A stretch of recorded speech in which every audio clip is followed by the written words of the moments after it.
அற்புதமான ஒரு திரைப்படம். ஃப்ரெண்ட்ஸ் நேரத்தில் சூர்யானாலும் ரொம்ப ரொம்ப ஜோவியில் போய்கிட்டு இருப்போம். ரொம்ப சந்தோஷமான விஷயம் என்னன்னா, நான் வந்து உடுமலைப்பேட்டில் ஷூட்டிங், ஃப்ரெண்ட்ஸ் ஷூட்டிங்கு, அப்போ தெனாலி ஷூட்டிங் கொடைக்கானல் மேலே நடக்கும். நைட்டு இங்கேருந்து காரில் கிளம்பி மேலே போனோம். அங்கே போயிட்டு ஒரு நாள் ஷூட்டிங் முடிச்சுட்டு அங்கேருந்து நைட்டு கிளம்பி இங்கே வரணும். அவ்வளோ பிஸி. அந்த நேரத்தில் இங்கேருந்து போகும்போது சூர்யா வந்து ஜோதிகா கேட்டதா சொல்லு, இது கேட்கறது என் வேலை. ஒன்று நான் அங்கே போய் madam Surya about you asking எனக்கு பாதி இங்கிலீஷ் தான் தெரியும் சொல்லி முடிச்சாங்க. தேங்க்யூ அப்படின்வாங்க. மறுபடியும் போகும்போது என்னை பற்றி சொல்லு வேணும். நான் கை வந்தப்பா தங்கச்சி ஒன்று கேட்டதுப்பா அப்படின்னு பயங்கர சந்தோஷம் 2 பேருக்கும். இவங்களோட தூருக்கு போயிட்டு வந்து என் வேலையை ஆரம்பிச்சேன். வேற அதை விட பெருசாக ஒன்றும் சாதிக்கிறதுக்கு இல்லை. அப்படி காதல் வளர்த்த ஒரு படம் அது.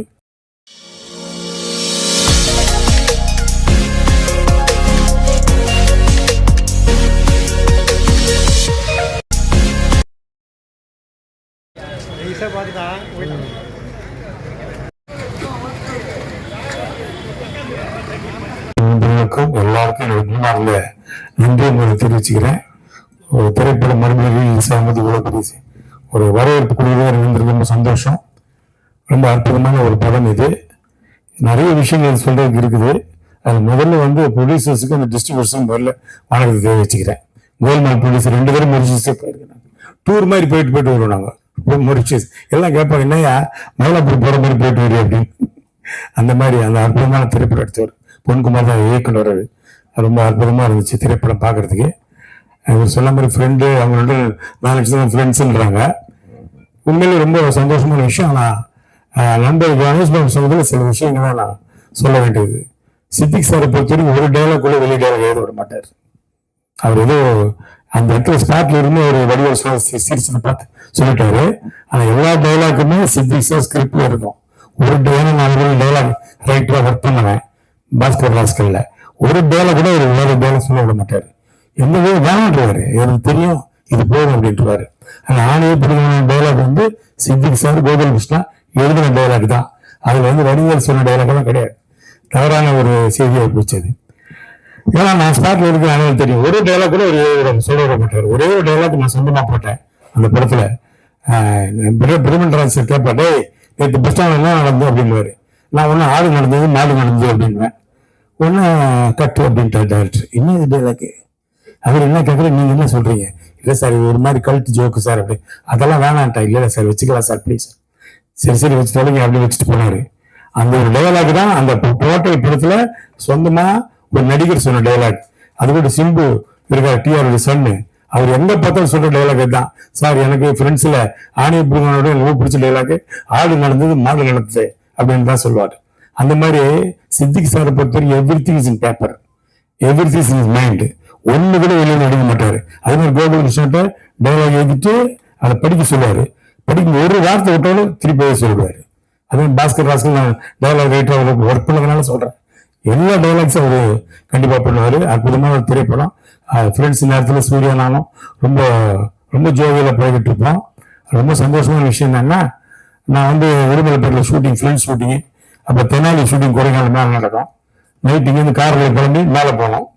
அங்கே போயிட்டு ஒரு நாள் ஷூட்டிங் முடிச்சுட்டு அங்கேருந்து நைட்டு கிளம்பி இங்கே வரணும். அவ்வளோ பிஸி.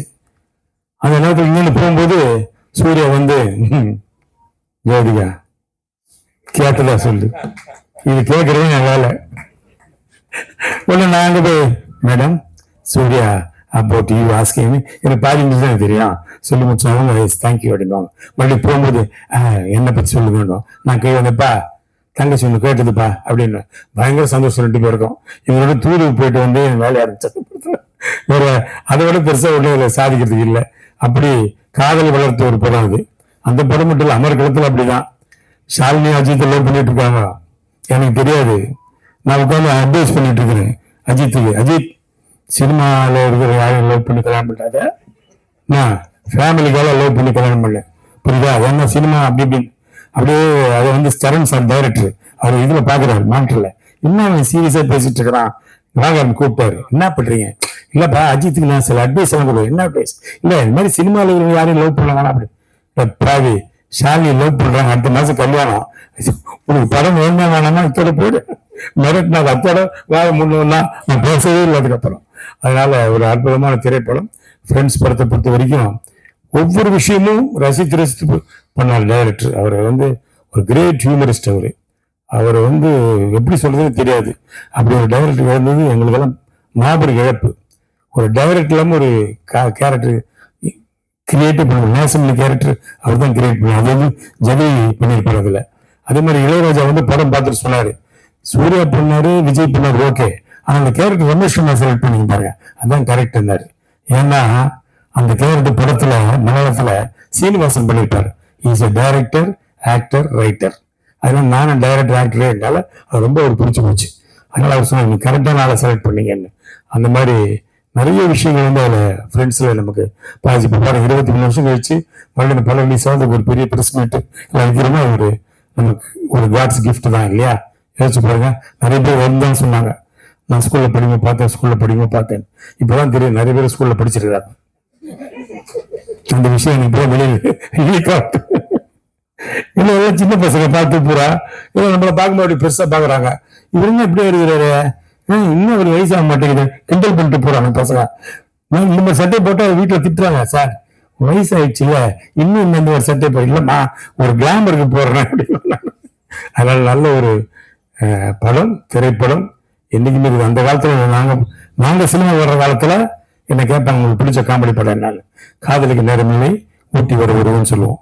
அந்த 2 படமே இப்போ பார்த்தாலும் எவ்வளவு வேணா சிரிக்கலாம்.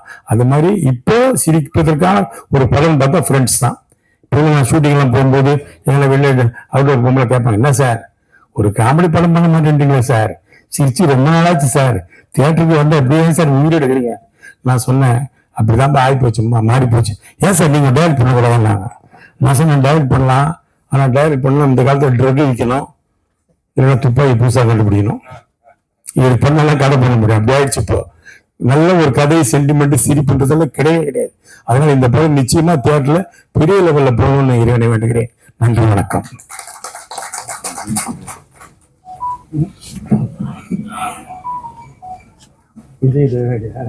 அது சொல்லணும்னா நிறைய விஷயம் இருக்குது. இந்த கடிகாரம் உடைக்கிற சீன் இருக்கு இல்லையா, அந்த சீன்ல கடிகாரம் உடைச்ச உடனே விஜயோ சூர்யாவோ சிரிச்சிருவாங்க, அவ்வளவுதான். அது மறுபடியும் அசம்பிள் பண்றதுக்கு கிட்டத்தட்ட ஒரு 1/2 hour ஆகும். மறுபடியும் எடுத்து மறுபடியும் ரெடி பண்ணி போட்டோன்னு ஐயோ பிடிக்கலன்னு டம்மல் உடஞ்சிரும், உடஞ்சு சிரிச்சிருவாங்க. இப்போ கூட படம் பார்த்தீங்கன்னா விஜயும் சூர்யாவும் அது திரும்பி நின்று சிரிச்சிட்டு இருப்பாங்க பார்க்கறதுக்கு.